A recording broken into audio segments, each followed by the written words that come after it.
Wow na wow. Woo. Bulinaw nga gihimong bagoong. Ano bang bagoong sa ano le? Ginamos. Giayog hugas kay aron mawaang ka parat.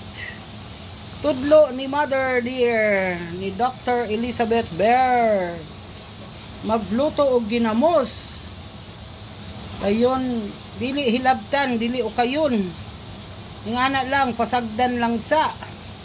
Kay palutuon ang isda. Okay? So, mao ni atong sudan karon. Ginamos nga giluto.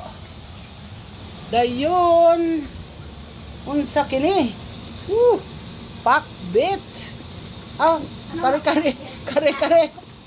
Kare pang kare pakbit bukas. Kaya sabi ko magpakbit Og na. inihaw nga tilapia og ulo sa salmon.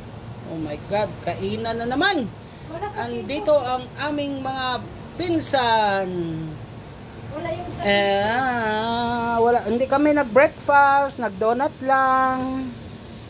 Kaya get ready to rumble.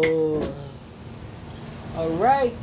So, lami unta ni og ginamos nga naay kuanda saging. Di ba? So dili gyud ni siya ukayon.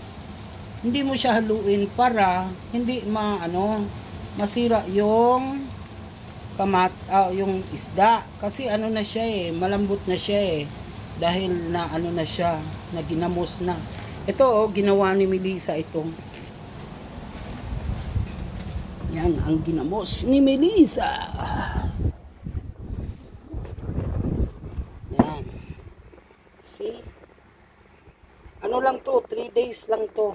Pero napakaganda niya. Super, napakabango. Okay, so yun yung niluto natin ngayon. Yun ang ginamos. So see you guys later. Bye.